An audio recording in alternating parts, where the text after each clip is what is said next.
Coach, was a year ago today one of the most difficult and challenging days of your professional and personal career?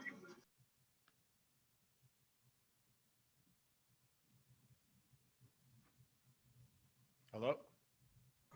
Could you hear me, Coach? Yeah, go ahead. Yeah, I was just saying a year ago today, was it one of the most difficult and personally challenging personal and professional days in your life? Yeah, obviously, tough day. You try and reflect on all that has occurred in that year since this time last year, and you think back to the emotions of playing. Coming into there, I was literally in a meeting. I remember exactly the meeting, who was in the office, what we were talking about, in our video intern. Kevin Coble comes in with the news about the accident. So yeah, it was an extremely emotional day of trying to wrap your mind around what happened, what you hear, the reality of it. And so it's just, here we are 1 year removed, and a lot of reflections and conversations about, what Kobe meant to the basketball world in different ways. And, we have these shirts that we made in August to just say thank you to Kobe for his contributions to us as athletes and coaches in the NBA. But specifically for us, our players that were around in the summer, we decided to make these shirts as a remembrance on August 24th to celebrate his numbers and the significance of that day with regards to his number. But yeah, it was an emotional day, extremely emotional day. Thank you. Sarah Spencer from the AJC. Lloyd, as far as tonight, will Trey or Cam be available? I believe Cam is out. Trey is available. What about Clint or Gallo? Yeah, they're all available. Thanks. Both available, I should say. Got a question from Law Murray with The Athletic. Hi, Lloyd. How are you doing today? Good. I wanted to ask about DeAndre Hunter.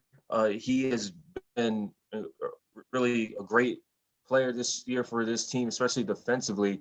And I know a lot of talk has been made about his improvement in general, but what are you specifically seeing from his ability to defend the perimeter, especially defending the three, considering there's not many more players in the league who challenge three-pointers, and not many who do it with the success that DeAndre's been having so far this season? I haven't evaluated Dre's individual contest of the three-point line. I try and evaluate our defense collectively and look at spots where each guy individually can improve. I think Dre specifically is a solid defender. I think he's well positioned often. I think his size, his length, his lateral movement allows him to make it tough to shoot over, make it tough to go around. And we use him on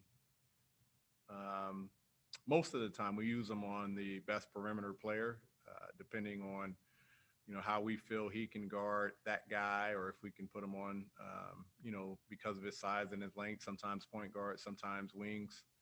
But he's always been a good defender, and I think the experience has allowed him to be a better defender now that he's learning tendencies of the personnel that he's guarding. Thank you, Lloyd. You got it. Alec McQuaid from 11 Alive. Hey, Coach, just to go back to Kobe for just 1 second, I was just curious over this last year, what do you miss about him just generally being around the game and being around some of your players? John was talking about a film session that he was in with Kobe and just what he brought to in that experience to your players. What do you miss about that? Yeah, I think it's really John specifically. Not sure if Trey was there, but I know the summer prior, I think I may have been in with the world, with the USA team, but I think John was invited out to California to work out with Kobe and a bunch of other NBA players. And, he was debating on should he go and what the experience is going to be like. I'm thankful that he went. I'm glad that he went. I think he is as well. And to have that opportunity to spend a couple days working with Kobe, hearing about how he approached the game mentally, physically with his workouts was something that I know he won't forget. For me, as an NBA coach, you get to a point where you have to be a professional. But as a fan of the game and growing up in California, I was always a Lakers fan. I grew up a Lakers fan. I grew up a Magic Johnson fan. I naturally became a Kobe Bryant fan. That was my team. I feel like I'm releasing information I probably shouldn't be releasing, but the people that know me and know me well know that I've always been a Lakers fan.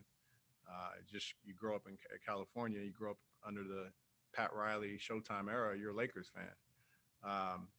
And so I purposely never really spent time trying to get to know Kobe because I was a professional by the time I got to the league, and I wanted to be professional, and I didn't want to be a fan going to meet someone that I looked up to. But I think the biggest thing I'd say for me, what I miss is what I think he was becoming, which is a tremendous role model, a leader, specifically for women's sports, for his daughters, the father figure that he was and is. I think what you miss now is the example of, I guess you can say, of greatness that he was going to become as a father. He was instrumental in his daughter and Gigi specifically, her growth in the Mamba Academy and the team that she played on, and coaching and developing and bringing together women's sport for that youth group. But he was also extremely instrumental in the WNBA and supporting women's sports and being very active in the promotion and empowerment of the women that play the game and play sport and their capabilities. And so, as a father, I think the thing you miss is having the example set by Kobe and what you see. He exemplified being a girl dad, being a father, what it looks like to show love. And I think that's the part of greatness that we were beginning to see that we won't see all the way through. We've got about three more, Coach. We've got one from Maria. Hi, Coach. Hope you're well. And changing the subject a little bit and going back to basketball, your opponents are on a 7-game winning streak, but now are without their two best players. So how does your job as a coach change as far as game planning goes, given that it is not often that we don't see at least one of those guys, Kawhi or Paul George, out there on the floor with that team? So how would that change your plan? Thank you. Thank you. It's a good question. They're going to have to play a little different. Obviously, you're missing two guys that are all NBA capable and having tremendous years for that squad. Both are being out, and really their best two defenders and all NBA defenders as well. So it changes a lot of what they have. But they've got a lot of talent. Lou Williams is from Atlanta. He's going to come in and try and have a big game, and they're going to need him to step up. You got guys like Reggie Jackson and Luke Kennard who will be elevated in their roles. And so I think we'll see some more ball movement, less isolation. This is a big isolation team with Paul and Kawhi, and I think we'll see more ball movement, more pick and rolls. So we just have to be solid. This is definitely not a game that's going to be easy. We're going to have to keep them off the glass with Zubac and Ibaka. We're going to have to defend their three-point shooting. All of their guys are shooting above 40%. And we have to be able to defend and pick and rolls with the guys I mentioned earlier. But, it's tough anytime you're missing your top players, but it's also an opportunity for some other guys to step up. Jamila Johnson. Hey, Coach. I know this has been a start to the season that's been up and down, but with a guy or a young guy like Cam Reddish, what is your message to him experiencing those kind of up and down parts of the season? It's just part of his growth. For me, it's no surprise. As a 21-year-old playing in his second NBA season, adjusting to the game, learning the game, and really, he's 3 years removed from high school. So some of you guys may be surprised. I'm not. It's our job. It's my job to help him grow.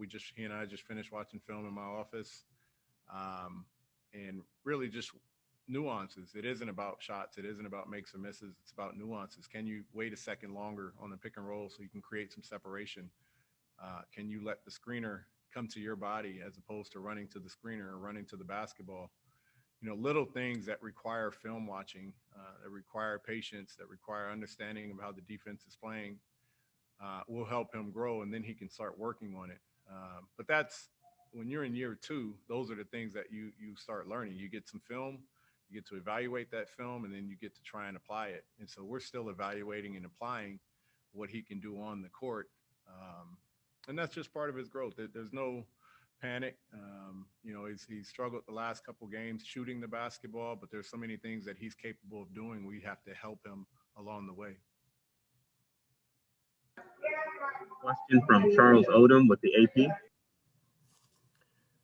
Hey, I also wanted to ask you about Cam. Was the decision on his availability tonight in any way influenced by having back-to-backs? And you know now what his availability may be tomorrow? No, I mean, if it's a health-related thing, it's because he can't go. I haven't been in a position where we're weighing one game versus the other. He was testing it out.